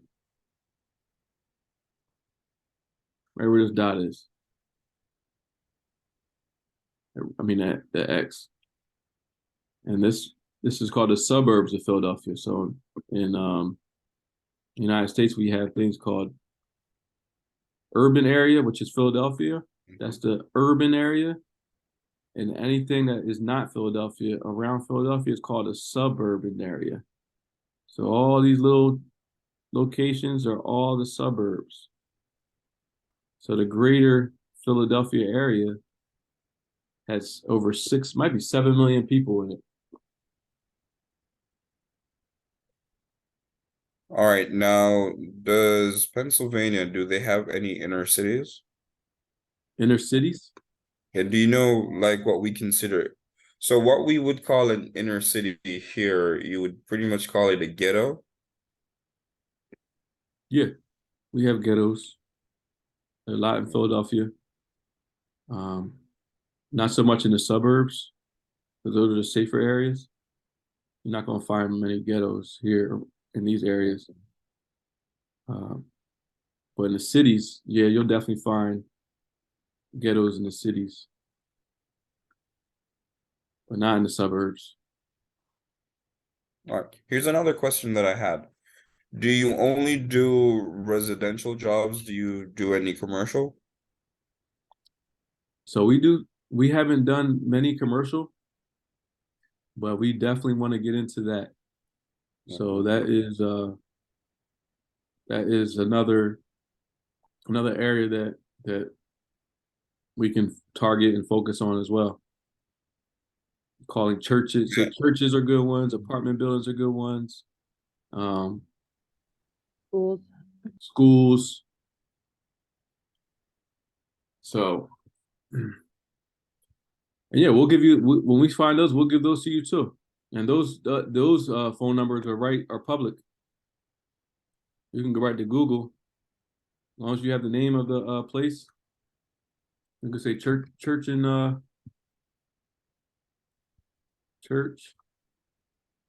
Malvern, PA. Look at all these churches. Mhm. So we can go to First Baptist The Church. numbers are right there. Phone number's right there. We go to First Baptist Church in Malvern. Let's take it. All right, now for commercial and residential, is the claim process the same or is it different? It's pretty much the same. So now we're looking right at the church. Now this church, I can tell you right now, it looks like they have a new roof on there, so Mhm. they won't necessarily be. Actually, I know this church, so they haven't. Part of it's new and part of it's not new.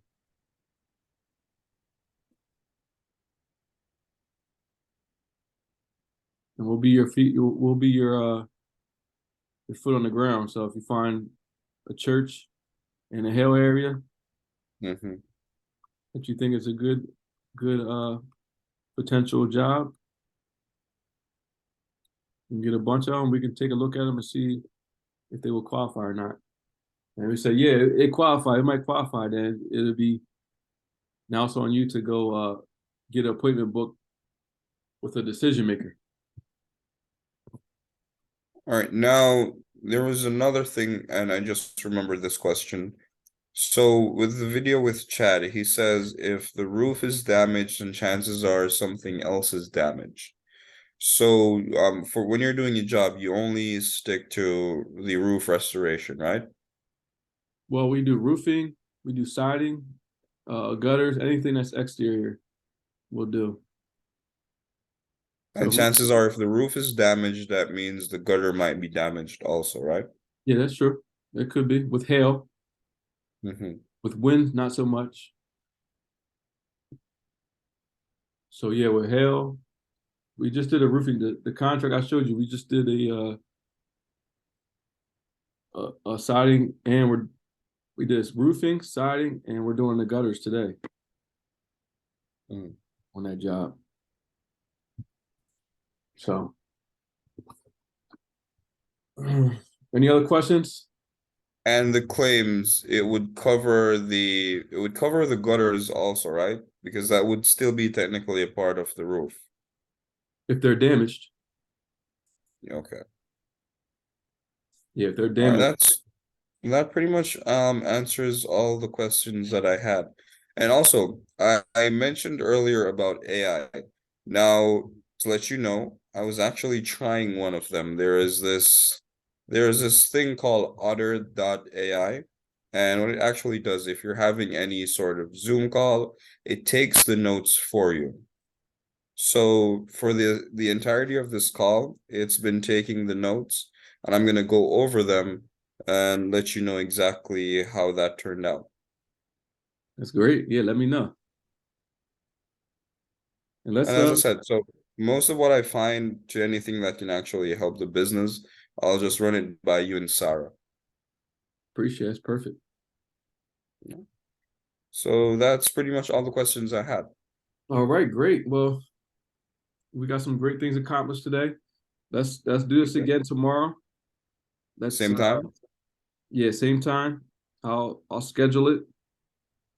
And yeah, we'll do between 10 and 12 tomorrow. So tomorrow we're going to be going over some of the scripts as well. The scripts, and we'll do some role play and get into actually like some demoing phone calls. So like you'll be calling and I'll be the customer.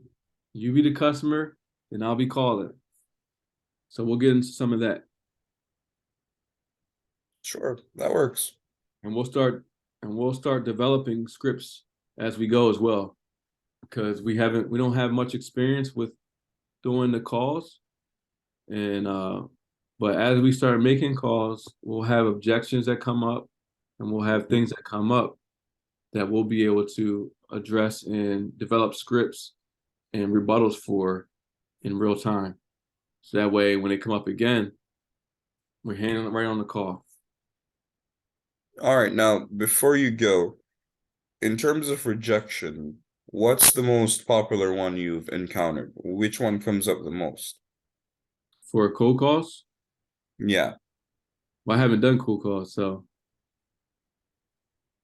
Or but okay, so not cold calls, For then door knocking. any for door knocking, thanks, Sarah. I'm not interested. Just right off the bat, I'm not I'm interested. not interested. Mm. So you haven't even gotten a word in and you're just slammed with I'm not interested. Well, that could happen, or it could be you got a word in, you laid your pitch down, and then I'm not interested. Thank you. But we'll handle that. We'll handle that tomorrow. All right. So the presentation that you were showing, was that all of it? Was did we have anything left in that presentation? Yeah, there wasn't all of All it. right. We still have stuff left. All right, so I only have a few errands to run. I gotta stop by my mom's place, but I can read forward in the rest of it. Well, we'll hold. I'm not going to give you the whole presentation. We'll go Mhm. step by step. So let's finish our training. I know you're eager. You're eager to get it all in. You're like, let's Yes, go. I am. I need all of it. We'll give you some training for Cardinal University that you can start. All right, sure. So All that'll right, be, so Yeah. that'll be you more. were saying, Sarah? That'll be Yeah, more. I was gonna say, log into your Google. I sent you a link for the Cardone University and try to log in with that, and then we can assign some trainings for you. Mhm. And then, or I could just show you where to go, and then we can go from there. So this way you can still do some eager beaver things and wait for tomorrow's training. Sure. So so for the next few days, I have some extra free time, so I can use that to commit to some more training on my own. Perfect. Perfect. Yeah, we'll get you on the Cardone U, so you can get your sales training, and then Mhm. I'll give you some stuff that you can look up. Maybe I'll send you some insurance paperwork and stuff so you can look into that and start getting familiar with the whole insurance process. I'll put something together to send you so you can start your trainings. We'll keep continuing training and stuff. All right. All right. All right, man. Well, thanks for your time, and we'll see you tomorrow. All right, thanks again. It was a pleasure, you guys. Thanks, Justin. Thank you, Sarah.